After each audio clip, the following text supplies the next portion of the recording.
Hey, what's happening? It's Nick with Lone Star Boot Reviews, and today we're going to be talking about sizing issues and how you can fix them. So before we get started, I'd like to show you guys what boot reviews I have in the queue currently. This is all the boxes back here. So we've got some Twisted X, some Ariats, some Cody James, some JW boots, some Hondos, and some Ariat work boots. And then coming up on Friday of this week, I've got some Lucchese's going up. So make sure and check all those out.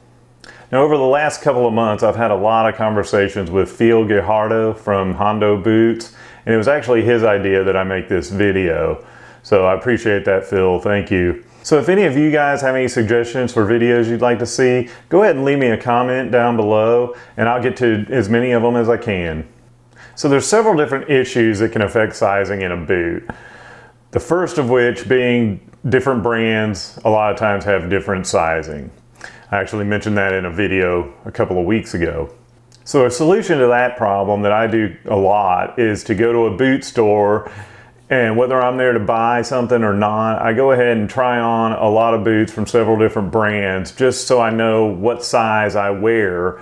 And that way, if I go into another boot store, it'll take me less time, or if I'm ordering online, I'll have a good idea if that boot's gonna fit or not. So a couple of other things that can affect sizing is toe shape and heel style. So a lot of square toe boots come with like a Stockman heel, and the combination of those two will often make you wear a smaller size in the boot than you would like in a medium round toe with a traditional Cowboy heel. So that's another thing you probably want to check out at the store while you're there, is try on, a traditional Cowboy boot versus a Stockman or a Roper, and see, if that affects your size at all. So some other issues that can affect people, and these affect me personally, is foot irregularities. And these can make it really difficult to find your correct size.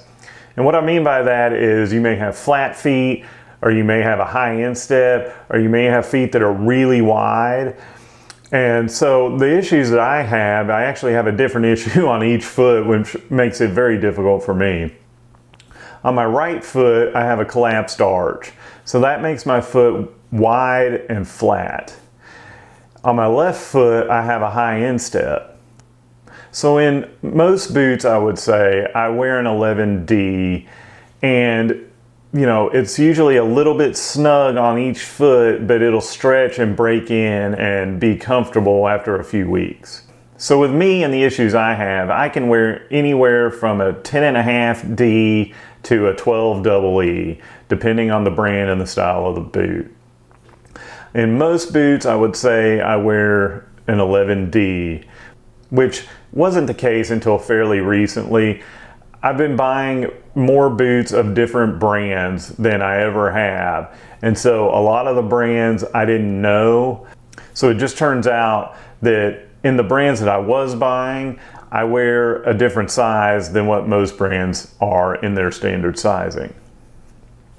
So some things you can do to fix this. If your feet are really snug in a standard width, the first thing you need to do is try a EE, or I think a C is a wide width in women's shoes. Now if you do that and you're just swimming in them and they're still too wide, you can try that with an insole. And sometimes that works and sometimes it doesn't.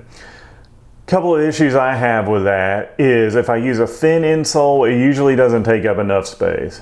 And if I use an insole, kind of like an Ariat insole, which is thicker and really more comfortable, then my heel a lot of times is too far up in the back and makes it, slip a lot, and it'll slip way too high where it actually feels like it's coming out of the boot. Part of my problem with that is I have thin heels also, meaning, my feet are kind of wide and then the heel part in the back gets a little bit skinnier. So if the EE trick doesn't work and you're a standard width pretty much, then you need to try going up a half size. See if that alleviates any of the tightness. As boots get longer, they get a little bit wider. But sometimes a D width, even if you went up 2 sizes, is just still too narrow. So the third option that you can do is go ahead and buy that boot and take it to a cobbler and have them stretch them. There are devices that can actually stretch the vamp, which goes over the top of your foot, and they can also stretch the boot top if it's too skinny and you're having a hard time getting your foot in the boot. The downside to that is it pretty much has to be a quality, traditionally made boot. So a boot with some synthetic materials in there, if you try to stretch it, a lot of times it will crack and tear some pieces of it, and it's going to be a costly repair at that point, if it can even be repaired. The other downside is you're incurring another cost on top of the price of the boot. So you have to weigh, if you're paying too much in the end for the pair of boots that you want. And lastly is the ultimate fix, and that is to go to a custom boot maker. Custom boot makers are known for doing a lot of really intricate designs and patterns and inlays and overlays and just things that will blow your mind how cool they look. But for me, if I was ever going to go that route, the main reason I would is because they sit down and custom fit your foot. And it will be the best fitting boot you've ever had because it's specifically made for the shape of your foot. The downside to custom boots is they are really expensive.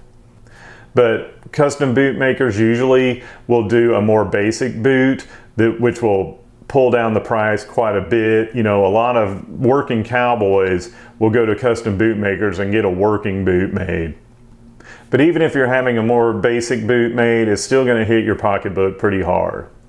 But the thing is, if you're like me and you've had trouble getting properly fitting boots your entire life, it might be worth going to a custom boot maker and paying that price, because that pair of boots is going to be such a good quality that it's going to last you a lifetime, aside from having them resold a few times.